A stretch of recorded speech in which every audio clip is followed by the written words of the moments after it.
बिस्मिल्लाहिर्रहमानिर्रहीम। तो previous video के अंदर हमने थैनाटोलॉजी को डिस्कस किया था और हमने इमीडिएट फिजिकल चेंजेस को रीड कर लिया था। अब हम पढ़ने वाले अर्ली फिजिकल चेंजेस में। तो अर्ली फिजिकल चेंजेस में सबसे पहले जो चीज़ आएगी वो होगी एल्गोर मॉर्टिस होगा या पोस्टमार्टम कूलिंग होगा। मौत के वक्त बॉडी का टेम्परेचर आहिस्ता आहिस्ता गिरना शुरू हो जाता है। ठीक हो गया। ठीक है। अब कहते हैं कि जो नॉर्मल ड्यूरिंग लाइफ होती है, मतलब जो बंदा जिंदा है उसके अंदर एक थर्मो रेगुलेटरी सेंटर काम कर रहा होता है हाइपोथैलेमस के अंदर। ठीक हो गया। जो हीट को प्रॉपर रेगुलेट कर रहा होता है, मतलब जितनी हीट की प्रोडक्शन होती है उतनी हीट का लॉस हो जाता है और जो नेट हीट कंटेंट है वो तकरीबन कांस्टेंट रहता है। ठीक हो गया। लेकिन जब डेथ होती है तो डेथ के बाद जो हीट की प्रोडक्शन है वो लॉस हो जाती है, क्योंकि आपको पता है कि मेटाबॉलिक रेट तो सारा का सारा क्या हो गया, कम हो गया। ना ही मसल काम कर रहे हैं, ना ही हमारे दूसरे टिश्यू काम कर रहे हैं। तो हमारा बॉडी का जो BMR गिर जाएगा। जब हमारा बॉडी का BMR गिर जाएगा तो बॉडी अपना टेम्परेचर ऐसा ऐसा काम करना शुरू कर देगी। इसको बोलते हैं पोस्टमार्टम कूलिंग, कि मौत के बाद बॉडी का टेम्परेचर ऐसा ऐसा गिर जाना, तो उसको बोलते हैं पोस्टमार्टम कूलिंग या एल्गोर मॉर्टिस। ठीक हो गया। अब सबसे पहले यहाँ पर अब हमें हीट के लॉस को पढ़ना पड़ेगा, क्योंकि यहाँ पे मेनली क्या हो रहा है, हीट का लॉस हो रहा है और हीट की प्रोडक्शन यहाँ पे नहीं हो रही।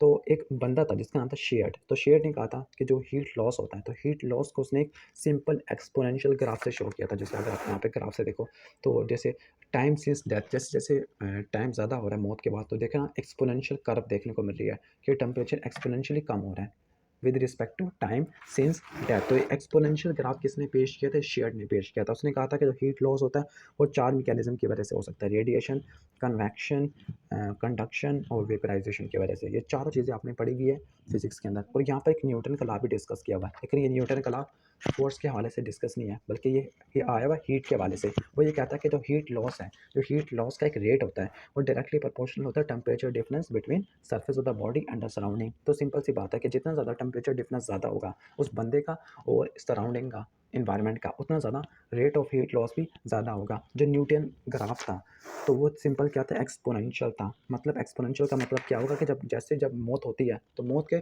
शुरू वाले घंटों में जो टेम्परेचर होगा उसका रैपिड फॉल देखने को मिलेगा। फिर इसके बाद आहिस्ता आहिस्ता ग्रेजुअल फॉल। तो इनिशियल क्या होगा, इनिशियल रैपिड फॉल होगा, फिर इसके बाद क्या होगा, ग्रेजुअल प्रोग्रेसिव फॉल होगा। तब तक होता रहेगा जब तक उसका टेम्परेचर इन्वायरमेंट के बराबर नहीं हो पाता। इसकी प्रॉपर एग्जांपल यही है कि आपको पता है कि जो रूम टेम्परेचर अब 25 का होता है और ह्यूमन बॉडी टेम्परेचर 37 का होता है। तो टेम्परेचर गिरते गिरते गिरते गिरते आहिस्ता आहिस्ता रूम टेम्परेचर के बराबर हो ही जाएगा। लेकिन ये जो लॉ है, ये लॉ सिर्फ फ्रेश बॉडी के ऊपर अप्लाई होता है, कॉर्प्स के अप्लाई होता है, लेकिन ये कैडावर वगैरह पे अप्लाई नहीं होता, क्योंकि कैडावर के ऊपर जो डेड बॉडी वगैरह पहले से हो चुकी है। ठीक है। तो कैडावर के ऊपर जो स्टोर की हुई है मॉन्चुरी में, तो वहाँ पर डिफरेंट टाइप का मटेरियल वगैरह, स्किन, फैटी टिश्यू। ठीक हो गया। तो यहाँ पर ये जो कूलिंग वाला पैटर्न होता है कैडावर के ऊपर अप्लाई नहीं होता। तो ये लास्ट सिर्फ इनर्ट बॉडी के ऊपर अप्लाई होता है। कि इस पर अप्लाई होता है, इनर्ट बॉडी के ऊपर अप्लाई होता है, यानी जो लाइव बॉडी है उसके ऊपर अप्लाई होगा ना। ठीक है। यानी जितना ज़्यादा टेम्परेचर डिफरेंस होगा उतना ज़्यादा आपको क्या देखने को मिलेगा, हीट लॉस का रेट ज़्यादा देखने को मिलेगा। ठीक है। जैसे अगर आप यहाँ पे देखो तो यहाँ पे लिखा हुआ है सरफेस और कोर। ठीक है, सरफेस और कोर। तो यहाँ पे लिखा हुआ है कि इनिशियली क्या होगा, लॉस ऑफ टेम्परेचर होगा from the surface of the body, लेकिन कोर में आहिस्ता आहिस्ता टेम्परेचर लॉस नहीं होगा।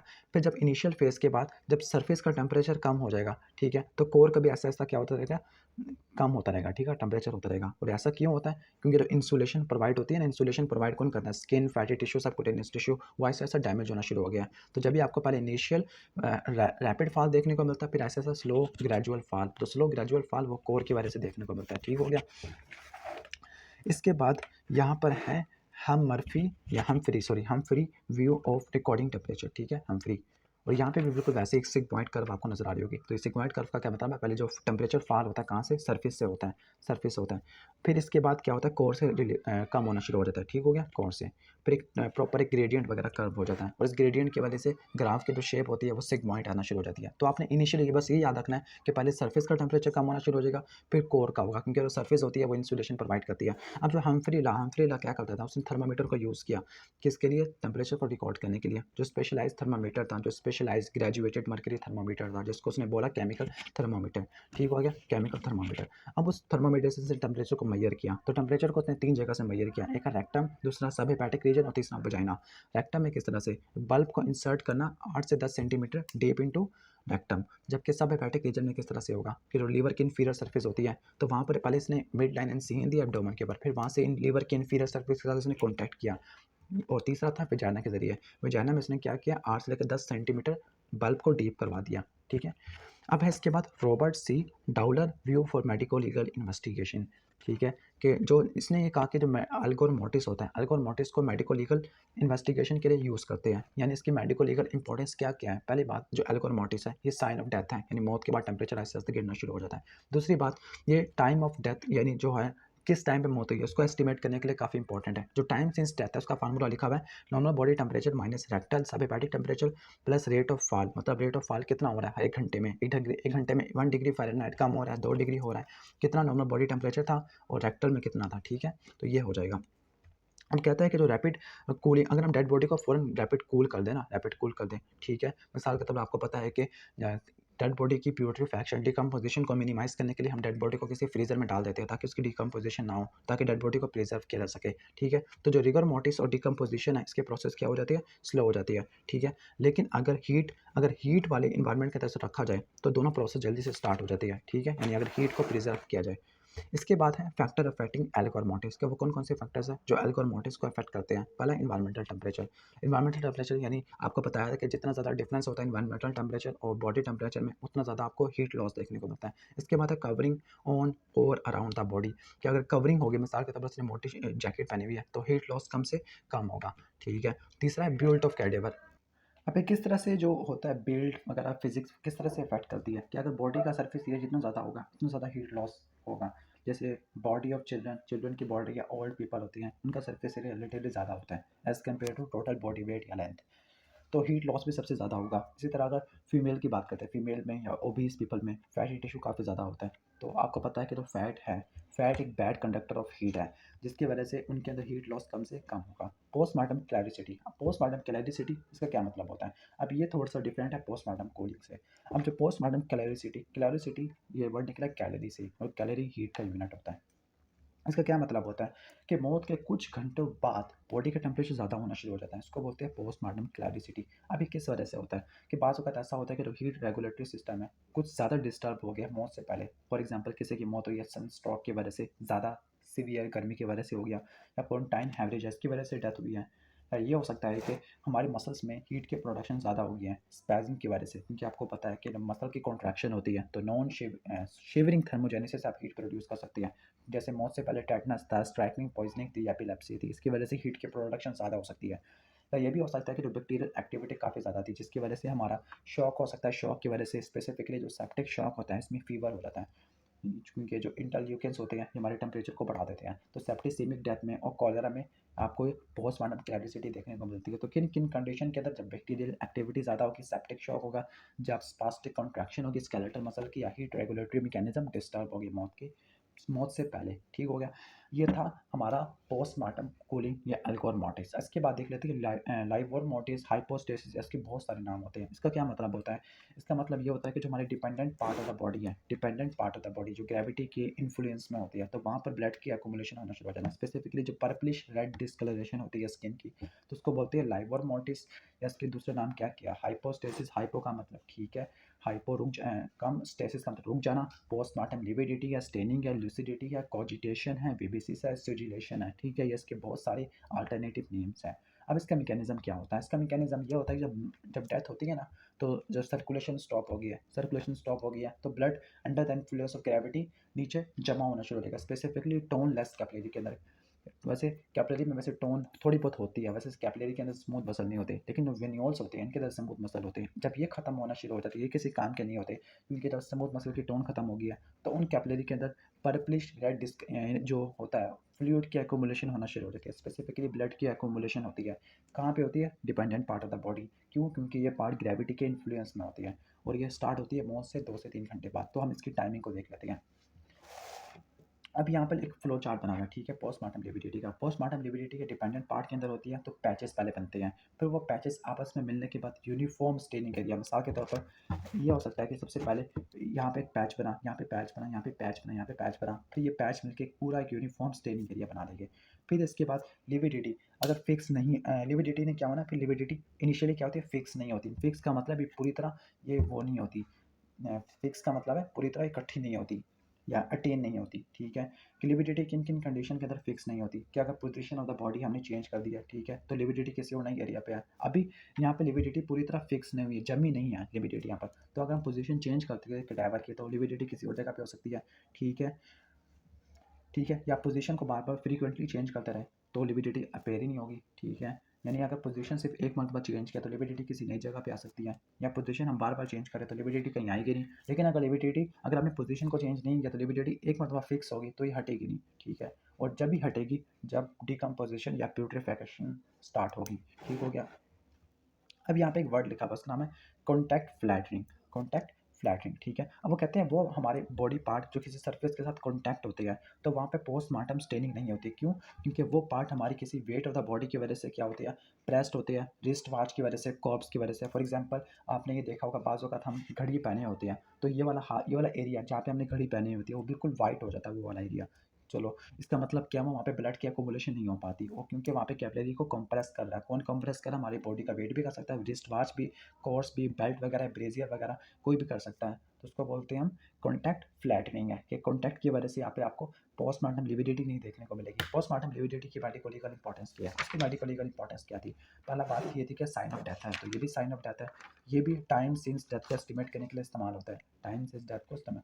ठीक है, और इसके बाद तीसरा कि अगर डेड बॉडी की रैपिड कूलिंग करते हैं तो राइगर मोर्टिस और डिकम्पोजिशन डिले हो जाती है। इसका क्या होगा? तो ये बताता है कि बॉडी का पोस्चर क्या था डेथ के टाइम पर। फॉर एग्जांपल अगर वो बंदा बैठा हुआ था, उसकी मौत हुई है, तो सैक्रम के अंदर आपको देखने को मिलेगी पोस्टमार्टम लिविडिटी। लेकिन कोई बंदा खड़ा हुआ है, ठीक है, तो वहाँ पे आपको लिविडिटी लेग्स के अंदर देखने को मिलेगी, लोअर लिम्ब के अंदर। ठीक हो गया। अब जो कलर होता है पोस्टमार्टम लिविडिटी का या लाइवर मोर्टिस का, वो ये क्लू देता है कि मौत की वजह क्या थी। कुछ कंडीशंस के अंदर इसका स्पेसिफिक कलर होता है। फॉर एग्जांपल कार्बन मोनोऑक्साइड की पॉइजनिंग में, कोल्ड या बर्न्स में आपको चेरी रेड म्यूकोला देखने को मिलता है। इसके बाद अगर हाइड्रोजन साइनाइड की पॉइजनिंग है तो पिंक होगा, हाइड्रोजन सल्फाइड है H2S है तो ब्लूइश ग्रीन को होगा, एनिलीन है या फॉस्फोरस पॉइजनिंग है तो ब्राउन से डार्क ब्राउन हो जाएगा। ठीक है, ओपीएम पॉइजनिंग है तो ब्लैक हो जाएगा, अगर एस्फिक्सी है तो साइनोटिक हो जाएगा, कोलेस्ट्रीडियम परफेजियस सेप्टिसीमिया है तो पेल ब्राउन हो जाएगा, मम्मीफाइड बॉडी है तो ब्राउन टू ब्लैक हो जाएगा। तो ये स्पेसिफिक कलर्स होती है लाइवर मोटिस। इसके में इंपॉर्टेंट कौन सा है आपने जो याद रखना है? चेरी रेड आपने जरूर याद रखना है, H2S ब्लूइश ग्रीन याद रखना है आपने, एस्फिक्सिया में हमेशा साइनोसिस होती है, कोलेस्ट्रीडियम परफेजियस में पेल ब्राउन जाना शुरू हो जाएगा, मम्मीफाइड में ब्राउन से ब्लैक हो सकता है। ठीक हो गया। अब यहाँ पे कुछ इंपॉर्टेंट डिफरेंस लिखे गए हैं कि पोस्टमार्टम लिविडिटी में और जो ब्रूज होता है और कंजेशन होती है, इनमें क्या क्या होता है। कंजेशन आपको पहले बता दे तो कंजेशन होता है क्या है। कंजेशन का मतलब होता है कि जब ब्लड फ्लो ज़्यादा बढ़ना शुरू होता है ना, तो एक हाइपरीमिया और कंजेशन, जो हाइपरीमिया होता है वो एक्टिव प्रोसेस है, पैसिव प्रोसेस है। ठीक हो गया। तो आपको कंजेशन देखने को मिलती है, ब्लड की आपको कलेक्शन देखने को मिलती है। अब यहाँ पे देख लेते हैं इनमें डिफरेंस पोस्टमार्टम लिविडिटी, ब्रूज और कंजेशन में। पहली बात, जो पोस्टमार्टम लिविडिटी है ये पोस्टमार्टम है, डेथ के बाद होती है, कभी भी एंटीमार्टम नहीं होती। लेकिन जो ब्रूज और कंजेशन ये मौत से पहले होती है। ठीक है, सिचुएशनल यानी किन कहाँ पे होती है, ये इरेगुलर होती है और हमारी dependent part of the body में होती है, मतलब हमारी ग्रेविटी के जो इन्फ्लुएंस में होती है, ग्रेविटी डिपेंडेंट पार्ट। अब यहाँ पे ब्रूज किसी भी जगह पे हो सकता है जहाँ पे चोट लगेगी। कंजेशन यूनिफॉर्म, अगर किसी स्पेसिफिक ऑर्गन के ऊपर होगा तो वहाँ पे आपको यूनिफॉर्म ब्लूइश टिंच देखने को मिलेगा। कलर चेंजेस, तो यहाँ पे कलर क्या होगा, रेड से ब्लू हो सकता है, रेड से पर्पल हो सकता है। यहाँ पे क्या होगा, रेडिश होगा, लेकिन जो कलर होगा वो टाइम के साथ चेंज होता रहता है। और इसमें जो होता है कलर होता है उसमें डस्की रेड कलर होता है। कॉज क्या होगा, यहाँ पे कॉज क्या होगा, पैसिव कैपिलो वीनस डिस्टेंशन है, कि वेन का टोन खत्म हो गया तो कैपिलरी के अंदर ब्लड की एक्यूमुलेशन होना शुरू हो गया। एक्स्ट्रावाइजेशन ऑफ ब्लड है कैपिलरी में, ब्रूज के अंदर, और यहाँ पे किसी ना किसी ऑर्गन की पैथोलॉजी की वजह से होता है। जो कंजेशन हमने इसको पढ़ना है, कहाँ पे पढ़ना है हमने कंजेशन को, पैथोलॉजी के अंदर, हेमोडायनामिक डिसऑर्डर के अंदर। तो हम कंजेशन को यहाँ से अलग कर रहे हैं। ब्रूज और पोस्टमार्टम लिविडिटी, इसमें फ़र्क आता है। टिश्यू लेवल, अब ये कहाँ पे होगा, postmortem lividity under surface of skin पे होगी, जबकि ब्रूज होता है आपको टिश्यू के अंदर देखने को मिलता है, स्पेसिफिकली सुपरफिशियल फेशिया। अगर कट सेक्शन करते हैं तो आपको उस वेसल जहाँ पर है पोस्टमार्टम लिविडिटी है तो वहाँ पे ब्लड ओजिस, ओजिस का मतलब ब्लड रसना शुरू हो जाएगा, निकलना शुरू हो जाएगा। लेकिन चूंकि ब्रूज के अंदर ये क्या है, एक्स्ट्रा वेस्कुलर है ब्रूज, तो जो हैमरेज होगा अगर हम ब्लड वेसल को कट करते हैं तो वहाँ पे ब्लड की ओजिंग नहीं देखने को मिलेगी। सर्विस एलिवेशन, के सर्विस एलिवेट होती है तो ब्रूज के अंदर सर्विस एलिवेट हो जाती है। ग्रेविटी शिफ्टिंग, ग्रेविटी शिफ्टिंग आपको पोस्टमार्टम लिविडिटी में देखने को मिलती है। कॉन्टैक्ट फ्लैटनिंग, ये भी पोस्टमार्टम लिविडिटी के अंदर। प्रेशर ब्लैंचिंग, प्रेशर ब्लैंचिंग का क्या मतलब है, यही वाली प्रेशर ब्लैंचिंग है कि अगर फोर्स लगाती है तो खत्म हो जाती है। वाइटल रिएक्शंस हैं लाइक इन्फ्लेमेशन, एडिमा, तो ये तो आपको ब्रूज में देखने को मिलता है क्योंकि वहीं पर टिश्यू की इंजरी होती है। पोस्टमार्टम लिविडिटी में कोई ऐसा कोई वाइटल रिएक्शन नहीं होगा। माइक्रोस्कोपिक में आपको कैपिलरी की इनगॉचमेंट देखने को मिलेगी। ठीक हो गया। लेकिन यहाँ पे क्या देखने को मिलेगा, आपको ब्लड की एक्स्ट्रावाइजेशन देखने को मिलेगी, सेलुलर इन्फिल्ट्रेशन। जो पोस्टमार्टम लिविडिटी के मार्जिन डिफाइंड होते हैं, इसकी डिफ्यूज होती है। Medical legal importance, time since death को मालूम करने के लिए इस्तेमाल होता है, पोजीशन ऑफ द बॉडी और कभी कभार cause of the cause of death, ठीक है। जबकि इसका क्या होगा, नेचर ऑफ इंजरी, इंजरी की नेचर क्या थी, ठीक हो गया। और जबकि ब्रूज के कुछ हम यहाँ से भी देख सकते हैं क्या क्या थे ब्रूज के। अगर आपने हमारी वीडियो देखी है, आपने नहीं देखी तो आप देख सकते हो प्लेलिस्ट में जाके फोरेंसिक मेडिसिन के। तो यहाँ पे नेचर ऑफ द ऑब्जेक्ट यानी कौन सा ऑब्जेक्ट इंजरी कॉज करवा रहा था, इंजरी की सिविरिटी, नेचर, एज क्या थी, डिफ्रेंसिएशन, एंटीमार्टम, पोस्टमार्टम है, factor, time, manner of injury, या थ्रॉटलिंग, सेक्सुअल असॉल्ट या स्मोकिंग वगैरह के कॉजेज तो नहीं थे, ठीक है। ये तो हो गया हमारा पोस्टमार्टम, लिविडिटी और ब्रूअस। इनमें डिफरेंस बहुत ज़्यादा इंपॉर्टेंट, आपने इसको नहीं छोड़ना। तो हमारा असल में दो चीज़ें कवर हो गई है, एक होती है एक है हमारी पोस्टमार्टम कूलिंग जिसको एल्गोर मोर्टिस है, फिर दूसरा हमने लाइवर मोर्टिस है, तीसरा है रिगर मोर्टिस है जिसको कैडावेरिक रिजिडिटी बोलते हैं। तीनों इमेज अर्ली फिजिकल चेंजेस के अंदर हम पढ़ रहे हैं। तो रिगर मोर्टिस होता है क्या, रिगर मोर्टिस बहुत ज़्यादा इंपॉर्टेंट है, इतनी मतलब पास पेपर में सवाल आया है रिगर मोर्टिस का, तो आपने रिगर मोर्टिस को नहीं छोड़ना। मे भी शायद आपको आवाज़ का थोड़ा सा इशू हो, तो इसके लिए माजरत, क्योंकि जो मोबाइल है, मोबाइल में थोड़ा सा आवाज़ का इशू हो गया। तो अब आई थिंक शायद आपको आवाज़ आपसे ही आ रही होगी। अब रिगर मोर्टिस या कैडावेरिक रिजिडिटी है, इसका मतलब क्या होता है, इसका मतलब ये होता है कि मौत के बाद क्या होता है, हमारी बॉडी के मसल्स होते हैं स्पास्टिक कॉन्ट्रैक्शन में चले जाते हैं, ठीक है, जिसकी वजह से हमारी बॉडी की स्टिफनिंग देखने को मिलती है।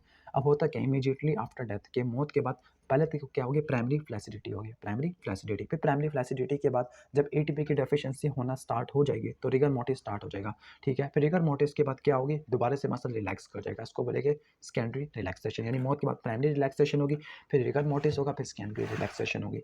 अब प्राइमरी रिलैक्सेशन और सेकेंडरी रिलैक्सेशन में क्या फ़र्क है, अब जो प्राइमरी रिलैक्सेशन है ये मौत के बाद फ़ौरन होती है, जबकि सेकेंडरी रिलैक्सेशन रिगर मोर्टिस के बाद होती है। अब प्राइमरी रिलैक्सेशन में मॉलिक्यूलर डेथ नहीं होती, मॉलिक्यूलर डेथ या सेलुलर डेथ नहीं होती, लेकिन सेकेंडरी रिलैक्सेशन में मॉलिक्यूलर डेथ हो जाती है। रिस्पॉन्ड टू स्टिमुलाई के अगर स्टिमुलस अप्लाई करते हैं, चूंकि यहाँ पे मॉलिक्यूलर डेथ नहीं हुई है तो स्केलेटल मसल स्टिमुलस को रिस्पॉन्ड कर सकते हैं, लेकिन सेकेंडरी रिलैक्सेशन के अंदर नहीं। बॉडी टेम्परेचर ऑलमोस्ट नॉर्मल के करीब है, अभी एल्कोहल मोटिस स्टार्ट नहीं हुआ, लेकिन यहाँ पे कोल्ड एल्कोहल मोटिस हो गया। एक्सटर्नल फीचर्स नथिंग स्पेसिफाइड, कितना ज़्यादा कोई कह नहीं सकते, लेकिन यहाँ पे आपको डिकम्पोजिशन वगैरह देखने को मिलती है, क्योंकि सेकेंडरी रिलैक्सेशन ही तकरीबन प्यूट्रिफैक्शन को अंडरलाई कर रही है। मतलब जो रिगर मोटिस कब खत्म होती है, जब डिकम्पोजिशन स्टार्ट हो जाती है। फीचर्स ऑफ रिगर मोटिस, कि रिगर मोटिस क्या क्या क्या फीचर्स होती हैं। पहली बात, ये मॉलिक्यूलर डेथ को शो करी है, यानी मॉलिक्यूलर डेथ जब होती है तो रिगर मोटिस हो जाती है। इन शॉर्ट, जो प्राइमरी रिलैक्सेशन हो रही थी, जब प्राइमरी रिलैक्सेशन हो रही थी तब मॉलिक्यूलर डेथ नहीं थी, लेकिन जब रिगर मोटिस हो गया तो प्राइमरी तो मॉलिक्यूलर डेथ हो गई है। जब मॉलिक्यूलर डेथ हो जाएगी तो स्केलेटल मसल किसी इलेक्ट्रिकल केमिकल स्टिमुलेशन को रिस्पॉन्ड नहीं करेगी।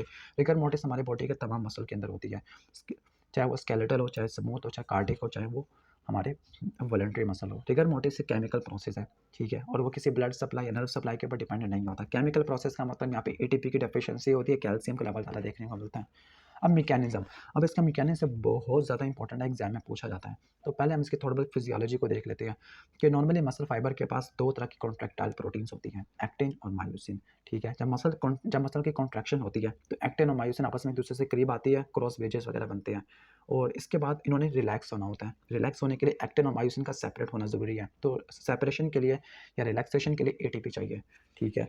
और एटीपी हमारी बॉडी के अंदर बनती रहती है, लेकिन डेथ के बाद बॉडी में एटीपी की सिंथेसिस नहीं होगी, लेकिन थोड़ी बहुत एटीपी होती है।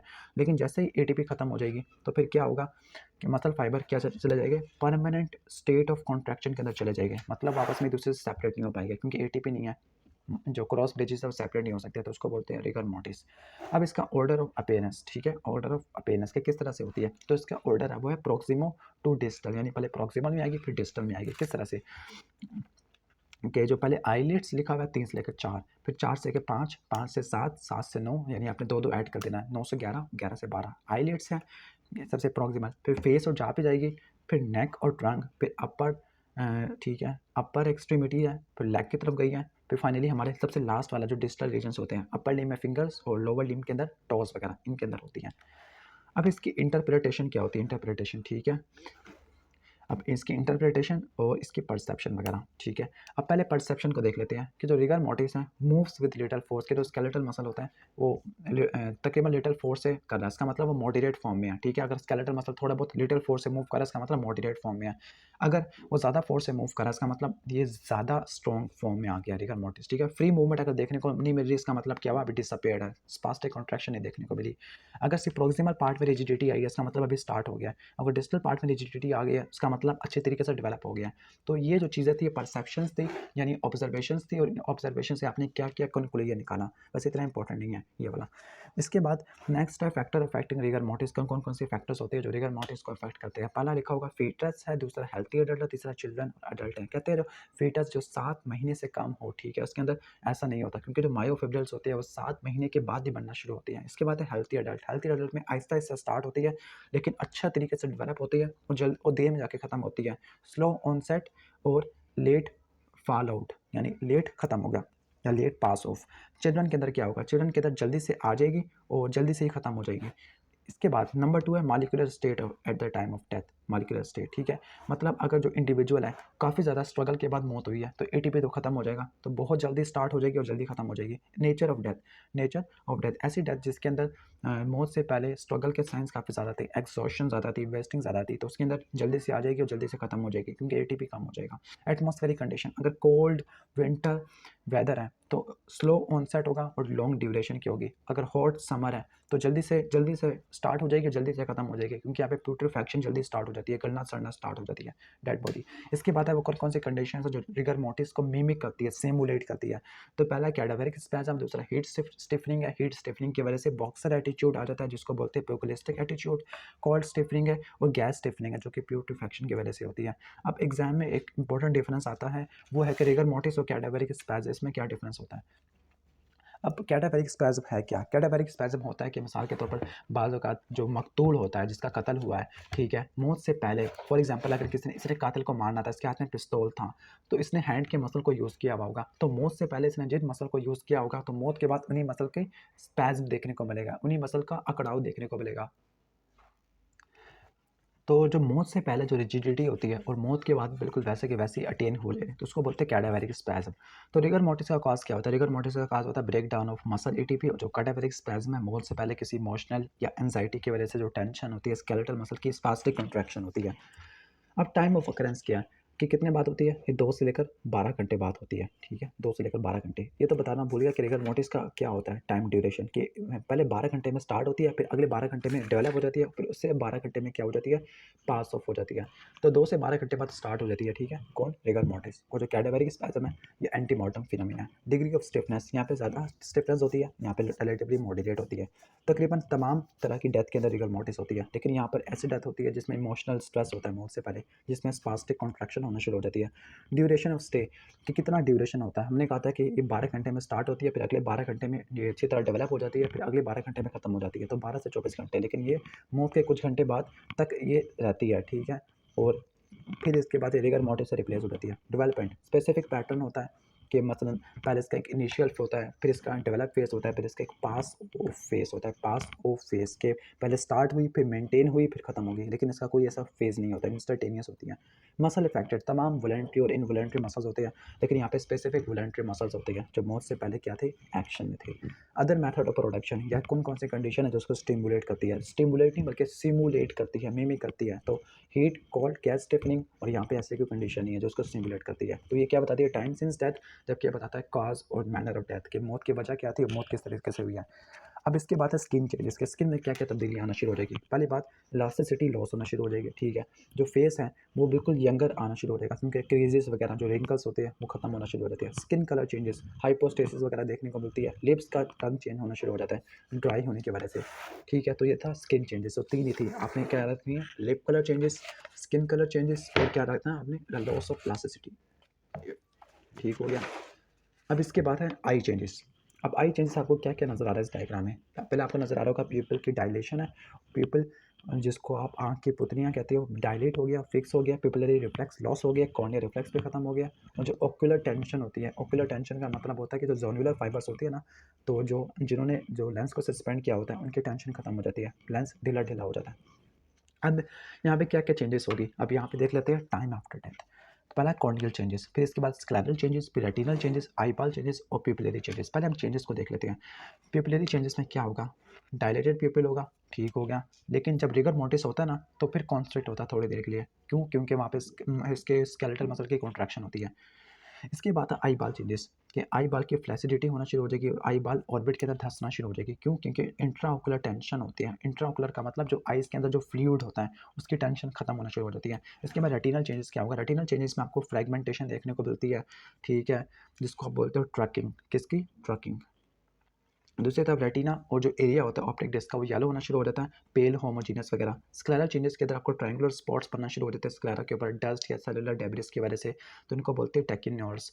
जबकि कॉर्निया की तरफ आपको टेम्परेरी हेजीनेस और कॉर्नियल रिफ्लेक्स कम देखने को मिलता है। इसके तरफ कॉर्निया ओपैक और मिल्की होना शुरू हो जाता है। अब ये वाला टॉपिक इतना इंपॉर्टेंट नहीं है, तो आपने क्या याद रखना है? सिर्फ इनकी हेडिंग्स को, और इसके अंदर में सिर्फ मेन चीज़ है। जिस तरह कॉर्निया में आपने याद रखना है कॉर्निया रिफ्लेक्स खत्म हो जाएगा और हेजीनेस वगैरह देखने को मिलेगी। स्क्लेरा के अंदर आपने इसको याद रखना है, ट्रायंगुलर स्पॉट्स को याद रखना है, ये जो रेटिना के अंदर आपने ऑप्टिक जिसकी येलोइशनेस को कहना है और मैक्यूला वगैरह को, फ्रेगमेंटेशन को नोट करना है। आई बाल चेंजेस के अंदर आपने फ्लैसिडिटी को नोट करना है और पिपिलरी चेंजेस के अंदर आपने कॉन्स्ट्रिक्टेड और डायलेटेड और फिक्स्ड पिपिल। तो ये था अर्ली फिजिकल चेंजेस। अब इसके बाद नेक्स्ट वीडियो होगी, इसके अंदर हम लेट फिजिकल चेंजेस जिसको डिकम्पोजिशन बोलते हैं उसको पढ़ेंगे। तो अगली वीडियो को ज़रूर देख लेना और अगर ये वीडियो अच्छी लगी हो तो उसको लाइक ज़रूर कर देना।